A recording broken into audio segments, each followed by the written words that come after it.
Assalamualaikum warahmatullahi wabarakatuh. Waalaikumsalam warahmatullahi wabarakatuh.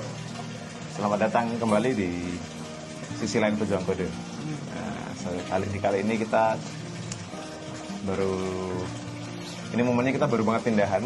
Jadi kita sudah hampir setahun ya di Jogja. Terus dapat rumah baru, alhamdulillah, nomor kontrakan masih kontraktor. Nah, kita baru selesai banget nih pindahan. Jadi pengen nyobain mulai rekaman di rumah baru. Iya, sambil berefleksi ya. Iya, refleksi atas perjalanan selama beberapa tahun terakhir juga sih pada umumnya. Ya. Jadi kali ini kita akan bahas tentang satu pertanyaan yang sebenarnya itu sering banget ditanyain atau sering dikritik. Sering dikritik. Iya. Jadi kita sudah nikah berapa? 11 tahun. 11 tahun. Hampir 12 ya? Hampir 12 tahun. Dan selama itu juga kita masih jadi kontraktor. Masih belum beli rumah. Nah, pertanyaannya kenapa? Kenapa nggak KPR aja, nggak beli rumah gitu? Itu pertanyaan besar yang ingin dijawab hari ini. Insya Allah. Mulai dari mana dulu berarti? Mungkin bisa dimulai dari kisah kita awal dulu ya, awal nikah dulu gitu ya. Jadi dulu kan waktu awal nikah kan aku bahkan kerja pun belum. Ya jangan kan mikir beli rumah. Besok makan apa aja masih ngandelin kondangan di rumah temen. Jadi memang nggak ada tuh momen kas kapan nih kita beli rumah gitu. Jadi nggak apa ya, momen itu mungkin kalaupun ada mungkin gradual aja. Jadi seiring berjalannya waktu kita kok keluarga udah nambah anak dan sebagainya, akhirnya mulai berasa butuh beli rumah. Tapi ketika awal nikah mah jangankan rumah, kerja aja masih belum ada. Jadi apa ya, itu bukan sesuatu yang ada di masuk ke pikiran kita. Iya, terlintas aja tuh enggak gitu. Iya, on top of our mind itu ya belum kepikiran gitu loh kan. Jadi memang nggak jadi apa ya. Bahkan waktu kita sebelum nikah juga kayaknya kita nggak ngomongin kita gimana nanti rumah apa ya. Iya. Karena gini sih, kalau buat aku pribadi memang kita tuh biasa ngontrak. Karena gini, kita kan dari kampung yang mana orang-orang tuh banyak merantau di Jakarta. Dan orang Wonosobo kan banyak yang merantau di Jakarta. Dan di Jakarta gimana ya, ngontrak gitu loh. Jarang banget yang akhirnya beli rumah. Itu kayaknya nggak ada waktu itu. Omku aja belum beli rumah tuh baru kemarin kan. Baru-baru ini gitu kan. Tapi kita tuh kalau buat aku pribadi defaultnya tuh emang ya udah kita merantau kan, kita perantau yang ngontrak gitu. Jadi aku dulu pas kamu ajakin nikah ya itu sama sekali nggak terlintas di pikiran aku, karena ya emang karena kita perantau ya udah ngontrak aja. Ngontrak. Gitu. Bahkan kalau beli mungkin dulu kepikirannya ya beli di kampung aja gitu kan. Iya. Dan tapi kalau beli di kampung kan selama kita masih belum tinggal di kampung ya nggak bisa ditinggali juga gitu kan. Nah cuman kalau dirimu agak beda ya kan. Keluarga kan PNS yang mana sih. Itu ya udah ada rumah juga sebenarnya di ini ya. Jadi kamu nggak kepikiran itu karena emang nggak ada kerjaan, nggak punya penghasilan, jadi nggak kepikiran ya ngomongin takut atau gimana sih? Iya. Dan memang generasi kita kan generasi yang dibesarkan di tengah apa ya, situasi di mana harga rumah sudah nggak bisa dikejar dengan gaji orang rata pada umumnya kan, apalagi UMR misalnya kan itu udah hampir nggak terjangkau bisa dibilang kalau usah kita bicara di kota besar. Jadi memang itu udah ya selama kita masih bisa tinggal sih, masih bisa ngontrak ya udah gitu. Itu masih jadi pilihan default aja gitu kan. Iya. Nah terus seiring berjalannya waktu kan ayah dapat kerjaan yang mungkin cukup stabil lah ya gitu kan. Nah itu kenapa akhirnya memutuskan untuk nggak KPR aja, padahal kan banyak saran, dorongan dari orang-orang buat KPR aja gitu. Kalau waktu masih di Bandung dulu kan salah satu yang bikin mikir-mikir juga karena kalau mau KPR berarti kan harus cari rumah yang harganya terjangkau ya untuk cicil harga rumah yang kalau di KPR kan cicilannya masih terjangkau gitu kan. Sedangkan ya waktu itu kalau dihitung-hitung kayak aku lupa sih kita pernah hitung atau enggak, tapi kalau dihitung akhirnya ujung-ujungnya dapat rumah yang jauh banget. Jadi kayak dari kantor itu bisa sejam gitu. Lebih malah. Iya. Padahal waktu itu kontrakan kita itu cuma 15 sampai 20 menit dari kantor. Bahkan kalau macet pun masih 20 menit gitu. 15 Bahkan menit. di kantor yang terakhir itu kan cuma 5 menit. Iya, kantor terakhir sebelum itu nyaman banget iya, gitu, enak. Sebelum pindah ke Singapura itu cuma 5 menit waktu itu. Iya, ke kantornya. Jadi memang kita belum rela untuk melepaskan kenyamanan itu gitu ya. Kenyamanan tinggal dekat dari kantor gitu kan. Sehingga banyak waktu yang banyak waktu yang bisa dimanfaatkan untuk bersama keluarga di rumah dan sebagainya gitu. Istilahnya nggak mau tua di jalan lah gitu. Iya. Gitu. Udah gitu kan kalau commute di Bandung waktu itu kan yang macet lah, harus motoran sendiri lah. Jadi waktu itu bakalan banyak habis di jalan, Iya. tidak termanfaatkan rasanya tuh gitu. Itu juga sih salah satu alasan kita mati lampu ya. Iya apa tadi? Sampai mati lampu. Mati lampu. Udah kepotong mati lampu. Ini apa? Token listrik habis. Kok nggak bunyi tapi ya dan. Ntar dilihat lagi ntar. Iya. Tadi Ya ini aja kan, itu kan di Bandung, cerita di Bandung kan. Terus kita dapat tawaran buat pindah ke Singapura, dapat kesempatan kerja di Singapura ya kan. Biasanya kita ya udah pindah. Nah kalau udah pindah ke Singapura lagi, masa langsung kepikiran beli rumah di Singapura kan yang wah itu lebih mustahil lagi itu untuk Iya. langsung beli rumah di sana lagi. Ya makanya kita pindah ke Singapura, ya udah akhirnya ngontrak lagi Iya. gitu kan. Nah, sebenarnya waktu di Bandung sebelum ke Singapura ya, waktu di Bandung sebenarnya sempat kepikiran juga kan. Kan kalau kita nggak beli rumah kan selamanya mau kontrak gitu kan. Terus gimana strateginya apa gitu kan. Akhirnya waktu itu kan sempat tuh mulai nabung di reksadana gitu kan waktu di Bandung gitu kan.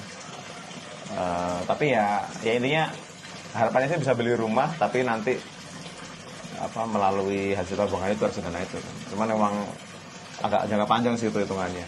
Terus tapi ya sebelum bisa menerapkan itu agak lama, ternyata kita udah cukup perlu pindah ke Singapura kan. Karena ya udah Iya sih. ya di Singapura mah reksadana nggak kejar juga sih. Oh iya, aku ingat ya kita dulu pernah bikin Excel gitu ya. Iya, Ayah aku pernah punya bikin spreadsheet. Kalau ya. dihitung misalnya aku KPR berapa tahun gitu kan, dibandingkan dengan reksadana berapa tahun gitu kan, kayaknya masih kejar buat beli rumah. Waktu itu mikirnya gitu sih. Ya, cuma memang harus ambil reksadana yang resikonya agak tinggi ya, mungkin reksadana saham atau apa gitu kan. Iya. Terus Akhirnya kita pindah ke Singapura, yang mana yang ngontrak lagi pasti. ya, jadi waktu itu akhirnya ya ke Singapura terus kontrak lagi, dan di Singapura itu bahkan kalaupun kita punya uang 10 miliar pun buat beli rumah di sana ya, kita nggak boleh beli rumah karena kita masih orang asing di sana. Masih orang asing. Jadi untuk bolehnya tuh beli kalau sudah kondo. iya bolehnya itu kalau orang asing foreigner itu hanya boleh beli kondo atau private property ya, jadi apartemen privat lah milik swasta, Iya, bukan pemerintah. dan itu pajaknya kan tinggi Kalau nggak salah banget dulu kan. 40%, terus sekarang 50% atau 60 60 atau bahkan sampai 70 gitu lupa. Pokoknya Tinggi banget nggak lah. make sense lah. Ya, nggak masalah. Jadi beli rumah 10 miliar, pajaknya 5 miliar gitu kan. Nggak nyesek gimana tuh. Iya. Terus kalau mau beli rumah yang milik pemerintah, yang mana harganya lebih murah, pajaknya juga lebih murah, tapi syaratnya harus sudah permanent resident. Nah, masalahnya juga permanent resident itu ada syarat-syaratnya juga. Iya, gitu kan. ada.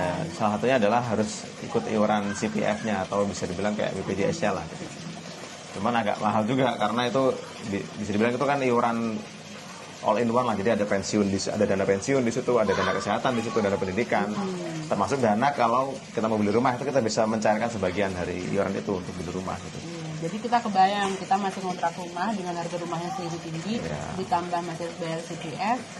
Ya walaupun dibilangnya emang gradual kan ya, nggak langsung segitu Iya. besar kan potongan CPF-nya sebenarnya. Tapi kan tetap aja eventually akan Iya, sampai 2 tahun. sebesar itu Setelah 2 kan. tahun, Ah, setelah ya. 2 tahun jadi PR akan full iuran CPF-nya. Iya, dengan 2 anak nambah lagi 3 Tiga anak. Jadi wah kayaknya hitungannya nggak masuk Nggak masuk, sih, benar. nggak masuk kalau harus PR, kita masih tetap stay di Singapura, masih ngontrak, masih harus bayar CPF gitu. Dan nabung buat DP. Oh iya, Kan pakai nggak mungkin DP. kan begitu lulus PR kan nggak langsung serta-merta bisa beli rumah besarnya kan, harus Harus nabung ada dulu DP. DP-nya. Iya bener-bener. Nah itu, aduh nggak masuk akal juga itu hitungannya buat kita. Jadi akhirnya gitu kan. selama di Singapura kita paling cuma beli tanah doang di kampung. Oh, jadi- Bisa sih beli tanah di kampung. Di kampung, di dekat rumah orang tua. Lebih ke ini aja buat jaga-jaga, misalnya ya suatu saat harus kembali ke Indonesia terus nggak ada tempat bernaung gitu kan, ya itulah paling nggak ada taman di kampung lah gitu. Iya, itu pun juga belum bentuk rumah ya, bentuk Bentuknya bentuk tanah. Sama bapak dibangun kandang ayam. Lumayan Lah. Jadi masih belum apa ya, intinya sih belum di titik bisa meninggali rumah sendiri yang dibeli sendiri gitu. Nah itu kan di Singapura. Sekarang Di kita Jogja. di Jogja. Jadi waktu di Singapura akhirnya harus pindah ke Indonesia ya. Itu kan ceritanya juga dadakan juga untuk pindahnya. Jadi memang nggak ada belum sampai di tahap kita udah nyiapin rumah di Indonesia, beli dulu lalu kita pindah ke Indonesia dan bisa langsung tinggal di rumah itu gitu. Jadi namanya dadakan kan pasti insting pertamanya pasti ngontrak lah gitu kan. Lagi-lagi ngontrak. Dan bedanya kenapa nggak pindah ke kampung halaman ya, karena ya di kampung halaman tadi rumahnya masih bentuk tanah gitu kan, belum bisa ditinggalin. Iya, dan terlalu terpencil tempatnya dibandingkan kota besar, karena kita kan homeschooling pengen bisa dapat akses ke berbagai infrastruktur pendukung seperti les-lesan, les musik, les renang, les ya berbagai les yang lain, buku-buku juga. Buku-buku impor tuh di Jogja lumayan loh. Iya, kita di sini nambah. Kemarin waktu beli buku di Periplus itu kan, ternyata poinnya kekumpul udah berapa 900 poin gitu kan. Itu kata pegawainya, ini kok poinnya segini, ini hasil belanja 10 juta. Jadi kita belanja buku udah 10 juta selama setahun terakhir. Saya dipikir-pikir juga masuk akal juga sih, karena kita setahun bisa 1 juta belanja buku. Iya. Tapi maksudku adalah kita kenapa nggak di kampung halaman yang sudah ada tanahnya, rumah orang tua? Ya karena di sana nggak ada akses yang seperti itu. Gitu. Mau beli buku berbahasa Inggris, buku-buku apa ya?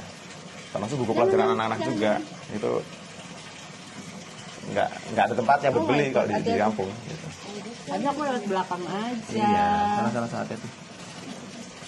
Ya begitu. Jadi itulah kenapa kita milih tinggal di kota besar dan masih kontrak juga ya sekarang. Ya, jadinya ya mau nggak mau tahun pertama pasti kontrak gitu kan. Nah itu menjaga tahun kedua. Tahun kedua nih mulai kenapa nggak beli rumah aja gitu kan. Waktu kita pindah kontrak juga pertanyaan yang dari agen yang rumah sebelumnya, kenapa nggak beli rumah aja maksudnya? Kenapa nggak beli aja? Wah. Lagi-lagi sama sih dilemanya. Sekarang kalau mau beli, maksain beli dengan dana yang ada sekarang, ya jauh lagi gitu jadinya. Iya, karena Jogja ini unik ya. Jadi Jogja itu harga tanahnya luar biasa mahal ternyata, ya kan? Dan rumah di daerah sini aja tuh udah nggak ada yang harga 1 M tuh udah nggak ada. Iya kan? Di daerah kita ini. Jadi bahkan kemarin ada celutukan waktu kita nyewa di sana kan, berapa nyewanya Pak gitu, ada tukang yang tanya gitu, terus gini, wah harga segitu bisa beli tanah tuh di Gunung Kidul gitu kan. Ya iya, tapi di Gunung Kidul ya kalau cuma segitu saya juga udah punya tanah di kampung sana gitu kan, tapi sama-sama kampungnya ya kan. Kan jadi menafikan, menegasikan upaya kita untuk urbanisasi untuk tinggal di dekat kota gitu. Ya sementara kita sendiri memang dulu tuh pernah nyoba ngutang mobil ya, dulu pas di Bandung. Iya. Ternyata beban utang itu tuh nggak nyaman banget di hati, nggak tenang gitu kan. Itu udah utang semi lunak terus, super lunak karena utangnya ke orang tua gitu kan. Nah terus kita tuh kepikiran kalau misalnya ngutang mobil segini doang ke orang tua aja rasanya nggak enak hatinya gitu kan, beban hati gitu, gimana ngutang rumah KPR di bank gitu kan, walaupun misalnya kan syariah ada tapi kan tetap aja itu utang gitu kan. Iya. Itu kok rasanya nggak berat banget gitu. Karena kan kalau kita bicara rumah kan ya harganya juga fantastis kan. Iya. Lagi-lagi kita hidup di zaman di mana harga properti sudah melambung terlalu tinggi, melampaui peningkatan penghasilan. Iya betul, makanya kita jadi mikir-mikir banget kalau mau beli rumah di dimanapun itulah, di kota terutama itu mikir-mikir banget. Sementara kalau misalnya ya udah bikin rumah aja di kampung gitu, terus buat siapa? Iya, kalau pada akhirnya kan mesti tinggal di kota gitu kan. Karena yang namanya ngurusin rumah itu tuh ada maintenance-nya, ada kerusakan apa itu kan harus diurusin ya. Ya itu secara jangka pendeknya itu. Jadi kita belum mungkin untuk beli rumah di jangka pendek gitu. Karena kan. kita pengennya kalau bisa cash aja lah. Iya. Iya nggak sih? Heeh. Jadi kalau bisa cash aja, nggak perlu pakai utang, dan dengan harga rumah yang kayak gitu kayaknya masih belum make sense. Terus kalau nggak cash misalnya kita bisa beli ke tanahnya, kita bangun pelan-pelan gitu kan. Jadi cuma kalau bertanya pun tanahnya aja udah MM aja udah Iya, gini. tanahnya udah MM-an soalnya, jadi kayak Masih berat. Terus itu jangka pendek, jangka menengahnya sebenarnya kan katakanlah kita berhasil nih, kita sekarang sudah ada uangnya gitu kan. Terus langsung bangun rumah gitu kan. Atau beli rumah yang sudah jadi gitu. Tapi sebenarnya jangka menengah kan kita ada kepikiran juga untuk untuk bisa nyobain tempat lain tinggal, gitu ya. iya, nyobain Iya. tinggal di tempat lain, mungkin kota lain. Waktu itu kita pernah ke Bali dan untuk survei lah kali aja cocok gitu kan. Ternyata lebih cocok Jogja ternyata. Kurang cocok. Atau bahkan mungkin ke negara lain gitu, karena ya kita baru pernah tinggal di Singapura aja kan ya, jadi belum pernah ke negara selain Singapura. Mungkin ada negara lain yang lebih terjangkau, nggak cuma Singapura. Sebenarnya intinya tuh gini sih, salah satu yang kita senang dari jadi kontraktor selama ini adalah memudahkan kita untuk pindah-pindah. Itu sih. Jadi dulu pas di Bandung ada rasa syukur, alhamdulillahnya dulu kita nggak ngutang KPR di Bandung, Iya. karena dengan begitu mudah kita pindah ke Singapura tanpa harus mikirin rumahnya gimana gitu kan. Iya. Ngurusin rumahnya kayak gimana, ngejualnya gimana gitu. Karena buat kita transaksi kayak gitu tuh draining. Ya Iya. kan, kita tuh bukan Takes orang time. yang suka ngejual gitu, nggak Ya jual rumah tahu sendiri lah berapa tahun prosesnya gitu, nggak ya itu lama, agak nggak iya buat kita sebentar. itu draining gitu. Jadi pas kita pindah ke Singapura rasanya ya tenang banget gitu. Ya udah, Iya. nggak ada yang bikin aset yang ditinggalin di sana. Dan kalaupun apalagi kalau misalnya rumah yang harus dijual tadi itu masih rumah utangan gitu kan. Wah, itu kan Nah, repot gimana iya. gimana oper utangnya apa juga nggak kebayang lah gimana ribetnya gitu. Iya, buat kita itu sesuatu yang ribet, mungkin buat orang-orang lain enggak sih, karena Iya. ada juga orang yang merasa fun di situ, fine Iya. aja, at least gitu. Tapi kalau buat kita itu draining. Kayak kemarin aku tadi malam kan ikut seminar pajak gitu kan. Seminar pajak tentang aset luar negeri gitu kan. Ada orang yang baru dapat kerjaan di luar terus mau pindah. Tapi dia kondisinya juga baru KPR, baru beli rumah KPR gitu. Jadi Bentar, dapat kerjaan di luar, mau iya, pindah ke sana mau pindah maksudnya? keluar. Oh, Tapi gitu. di sininya di Indonesianya baru KPR gitu. Jadi gimana ini ya? Itu akhirnya sih waktu tadi sih di sebenarnya nggak begitu dijawab jelas ya, tapi ya intinya sih itu jadi keributan tersendiri kan jadi kan gitu. Dan kalau nggak dijual ya akhirnya cicil 2 kali kan, akhirnya tetap bayar cicilan KPR di rumah yang nggak ditempati. Dan di sana kan harus kontrak lagi kan, Kontrak berat lagi, lagi. Ya kalau iya. kalau ada duitnya sih nggak masalah mungkin ya. Tapi kalau uangnya kurang untuk itu malah jadi berat kan hidupnya gitu kan. Iya, benar-benar. Pertanyaan common lagi nih. Pertanyaan Kalau lanjutannya. ngontrak itu kan uangnya hilang, Hmm. apalagi uang segitu gede gitu ya. Iya. Itu gimana tuh? Ya jadi kalau kita bicara ngontrak terus uangnya hilang sebenarnya ya kan uang itu ya untuk harga sewa yang kita bayarkan kan ya sebenarnya timbal baliknya ya kita nikmati dalam bentuk lama atau jangka waktu kita Iya. tinggal di situ. Jadi gitu. sebenarnya sih nggak hilang juga ya Nggak hilang menurutku. juga, ya, Karena sama kayak- satu kita kan punya tempat untuk tinggal, Iya. itu satu. Yang kedua juga kan duit segini yang dikeluarin, tapi kan kita dapat akses yang lebih mudah, lebih dekat gitu kan. Jadi katakanlah kita selama 12 tahun tinggal ini kita ngontrak ya. Mungkin di total kita udah habis berapa, ya jangan katakan di Singapura juga kan mahal juga di Singapura kontrakannya ya. Mungkin udah habis berapa miliar katakanlah ya, termasuk rumah di Singapura. Tapi kan uang sekian miliar itu kan nggak bisa jadi satu rumah yang dibawa dari Bandung, Singapura, Jogja gitu kan. Jadi pada akhirnya uang miliaran itu yang mungkin hilang selama 12 tahun terakhir ngontrak itu ya hilangnya bukan hilang tapi lebih ke jadi habis jadi masa pakai rumahnya aja gitu.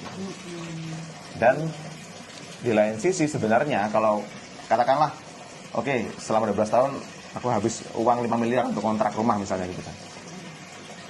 Asumsikan di tahun pertama kita nikah kita bisa dapat pinjaman 5 miliar lah. Asumsikan gitu ya. Sekarang kalau namanya bank 5 miliar pasti ambil keuntungan paling enggak berapa persen dari situ gitu kan. Terus dicicil selama 12 tahun misalnya kan. Ya kalau itu kan mungkin dari rumah yang harganya 5 miliar itu mungkin misalnya selama 12 tahun ya jadinya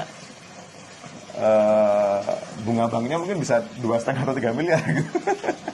Itu apa nggak uang hilang sebenarnya di situ gitu kan. Oh, Jadi sebenarnya pada akhirnya kalau kita KPR ini asumsi emang andai-andai aja. Nah, seandainya aku di tahun pertama nikah itu udah dapat pinjaman 5 miliar, udah bisa beli rumah dengan kredit dan sebagainya, ujung-ujungnya tetap harus bayar 5 miliar plus bunganya mungkin 2,5 miliar, aja 8 miliar gitu kan. Ya. Akhirnya ada juga uang hilang 2,5 miliar gitu kan. Padahal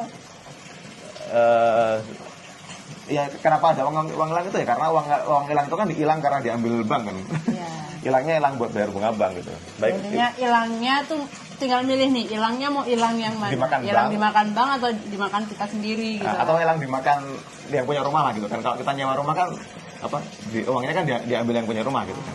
Jadi tinggal milih aja uangnya mau dikasih ke mana gitu. Jadi uang ini dikasih ke atau mungkin kalau asumsinya tadi 5 miliar ya mungkin lebih ke yang kegedean sih kan.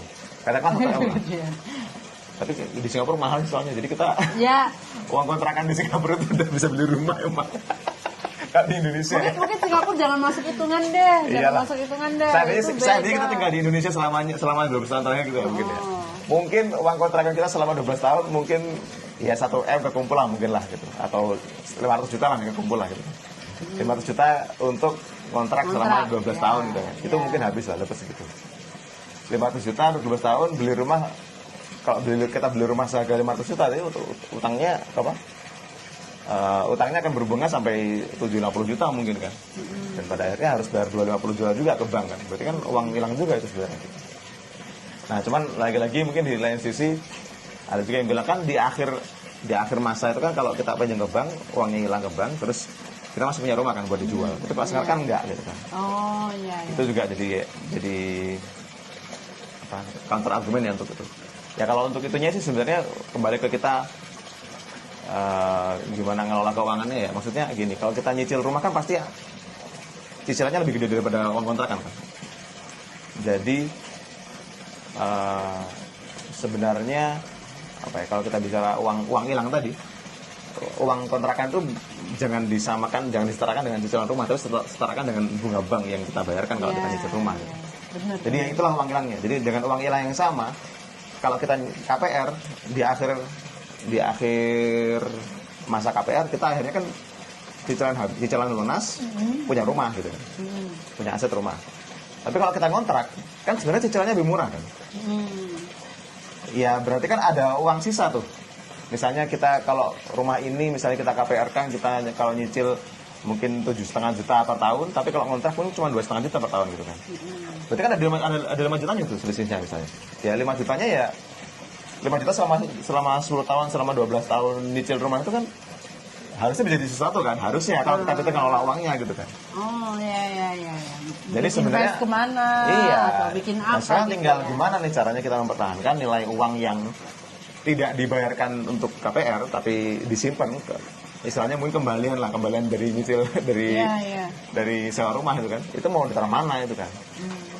Nah, itu sebenarnya kita tinggal cari nih sarana yang bisa mengamankan itu gitu kan. Yang mana kalau disimpan dalam rupiah mungkin ya pasti boncos sih karena Inflasi, kan? iya karena inflasi jadi ya pasti turun terus nilainya kan. Tapi kalau punya instrumen investasi yang lain, kalau waktu itu waktu masih di Bandung ya reksadana misalnya gitu kan. Kalau sekarang makin di sini akhirnya malah makin tertarik sama Bitcoin gitu kan. Itu salah satu sarana juga. Jadi ketika kita kontak rumah sekarang misalnya cuma 2,5 juta per bulan, sisanya 5 juta tadi yang kalau kita KPR rumahin 7,5 juta, 5 jutanya itu ditabungkan ke Bitcoin gitu. Jadi dalam 10 tahun 5 juta kali 12 bulan kali 10 tahun, ya itu akan jadi aset rumahnya itu tadi gitu yang kita miliki setelah masa cicilan berakhir. Gitu. Iya. Dan konsep itu apa namakan KPR BTC, KPR Bitcoin. Ya, jadi sekarang sih strateginya sih itu. Jadi ya memang kita sekarang kontrak. Cuman ya kita sadar juga kan di akhir masa KPR BTC ini kita ingin punya aset gitu kan. Sehingga ya kita tetap dengan sadar kita sisihkan selisih uang seharga kalau rumah ini misalnya kita beli gitu kan. Saya beneran coba tuh hitungan masukkan angkanya di Bank Mandiri, Bank BCA mana gitu kan. Masukin simulasi KPR-nya berapa gitu kan. Jadi kalau saya nyicil rumah ini selama 10 tahun, cicilannya berapa ya? Oh, cicilannya segini nih. Dan itu pasti lebih mahal daripada harga sewa rumah kita sekarang kan. Iya. Oh, dari cicilan segini, berarti udah aku siapin dari anggaran segini, anggap aja kita nyicil KPR gitu sekarang.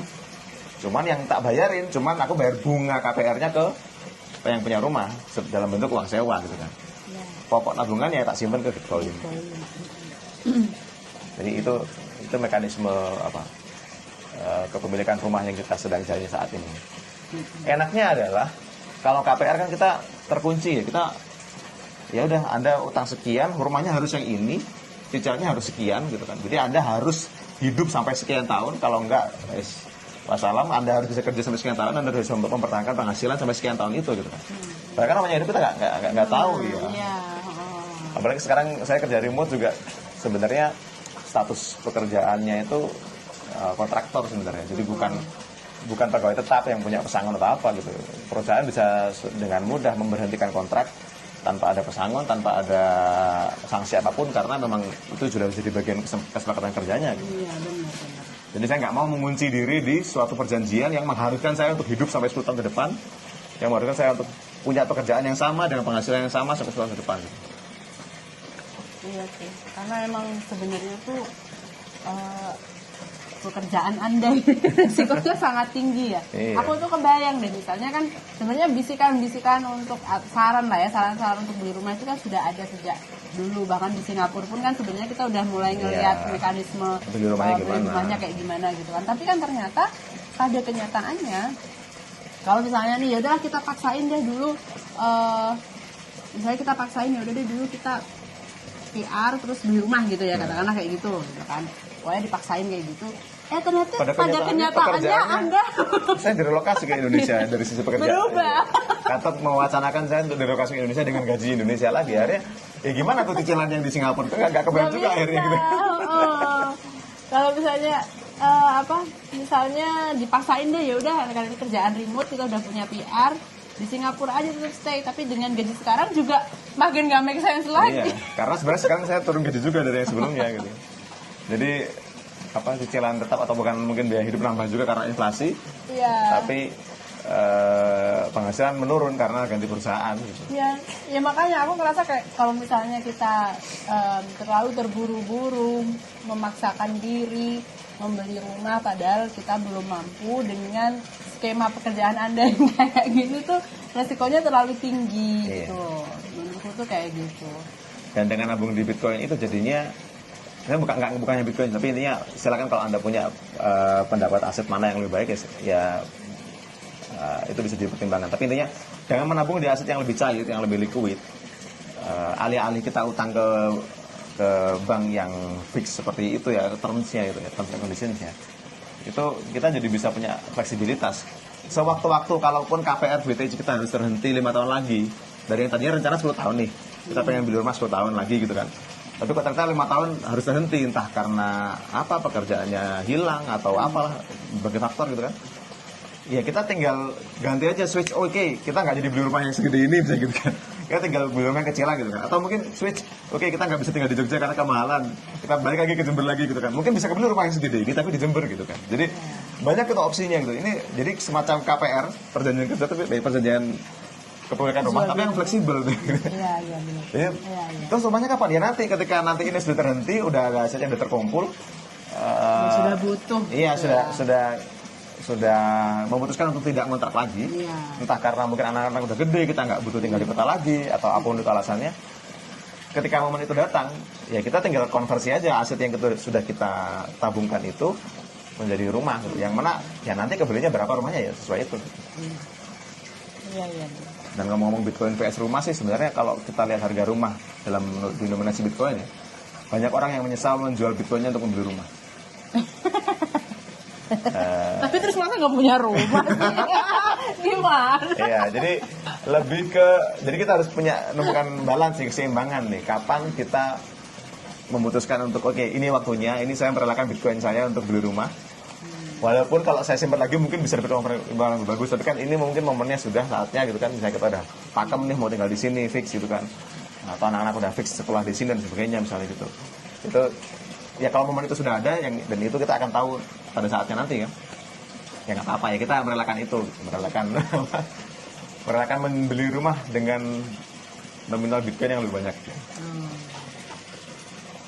Aku tuh ada satu poin yang menurut aku tuh dengan ngontrak ini kita ada satu keuntungan lah dari kontrak ini. Kayak misalnya gini, kemarin setahun pertama kita udah ngerasain kan hidup di rumah yang ternyata kurang nyaman buat kita, ya kan, ternyata banyak kerusakan, banyak masalah, banyak problem gitu kan. Terus dengan ngontrak kita bisa dengan lebih mudah mencari alternatif lain, ya kan. Ya, akhirnya kita nemu rumah yang sekarang yang kalau menurut aku itu jauh lebih nyaman lah daripada rumah yang dulu gitu kan, kayak gitu. Jadi sementara gini, pas aku sharing sama orang-orang soal ini, banyak juga yang cerita mereka udah terlanjur beli rumah, ternyata dari developernya tuh nggak begitu bagus, jadi rumahnya bocor-bocor lah, yang rumahnya bangunannya jelek lah gitu kan, atau kadang tetangganya toksik gitu kan. Nah itu tuh mereka tapi udah terkunci, udah terlanjur di situ gitu kan. Mau pindah juga konsekuensinya banyak, mau beli rumah lagi juga belinya dari mana gitu kan. Nah, salah satu keuntungan kontrak itu juga kayak gitu sih. Jadi ya masih aku nikmati sih. Cuman memang kelemahannya ini. Iya, itu kelemahannya. Kelemahannya adalah ya Tuhan, pindahan itu melelahkan sih emang. Melelahkan. Itu kalau kita setiap kali lagi pindahan, lagi nyetir gitu ya, kayak ya paham sih kenapa orang lebih pilih KPR daripada pindah-pindah kayak gini tuh. Aduh, capek banget sih emang gitu. Apalagi kita anak 3 gitu kan, barangnya banyak banget. Aduh, kita tuh pindahan bolak-balik. Kemarin bolak-balik 18 kali gitu pindahan. 18 ya? 18 kali nyetir mobil bolak-balik rumah lama ke rumah baru di Jogja sini kemarin. Ya Tuhan, itu capek banget sih emang. Tapi ya plus minus lah ya. Kalau kita masih pilih mana nih, berkompromi dengan capeknya pindahan atau berkompromi dengan resiko yang setinggi itu. Dan kalau menurut aku sekarang sih ya aku masih lebih milih berkompromi dengan capeknya pindahan itu daripada berkompromi dengan resiko yang setinggi itu. Cukup panjang. Cukup mungkin ya, cukup banyak ya. Ya semoga cukup memberikan gambaran dan cukup menjawab. Kalau ada yang menyarankan kami untuk beli rumah lagi, itu sudah ada planningnya di sini, sudah ada. Iya, ya inilah rencana kami gitu ya. Jadi ya belum tahu sih kapan kebelinya. Tadi ya, rencananya setidaknya target saya sih 10 tahun dari sekarang selalu kebeli. Cuman kalau Bitcoin performanya lebih bagus, mungkin bisa terbeli dalam waktu yang lebih cepat, dalam waktu yang lebih cepat. Saya kita lihat aja nanti. Ya betul. Satu lagi sebenarnya udah kepikiran. Kita nabungnya, kita nggak cuma mikir buat rumah aja kan sebenarnya. Kan kita harus nabung juga untuk pendidikan anak dan sebagainya gitu. Jadi katakan kamu kan udah punya tabungan sekian, kenapa nggak beli rumah aja, kan itu bisa beli rumah ya. Tapi kalau sekarang saya beli rumah itu sekian, saya nggak punya tabungan untuk pendidikan anak gitu.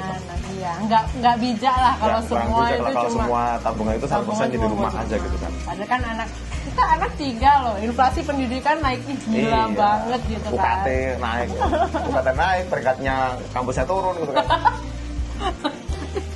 Iya.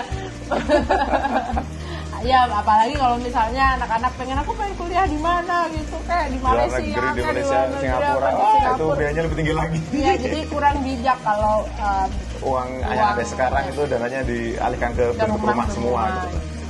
Iya, itu sebagian dananya juga kita alokasikan buat yang lain. Termasuk juga kayak dana pensiun gitu kan. Iya, itu juga ada. Kita juga nggak pengen tuanya ngerepotkan anak-anak gitu kan. Jadi kita pengen pensiun juga tetap punya cash flow yang proper lah gitu untuk kebutuhan hidup kita. Ya intinya sih hidup itu nggak cuma soal rumah. Iya. Ada banyak yang harus dipikirkan, dan buat kita sekarang kontrak kayak gini adalah salah satu solusi yang paling masuk akal dan bijak untuk kehidupan kita sekarang. Ya, oke. Terima kasih sudah menyaksikan, semoga ada manfaatnya. Kalau mau tanya-tanya tentang bagaimana nabung Bitcoinnya, kita bisa sambung di lain waktu. Ya Allah. Baik, terima kasih. Wassalamualaikum warahmatullahi wabarakatuh.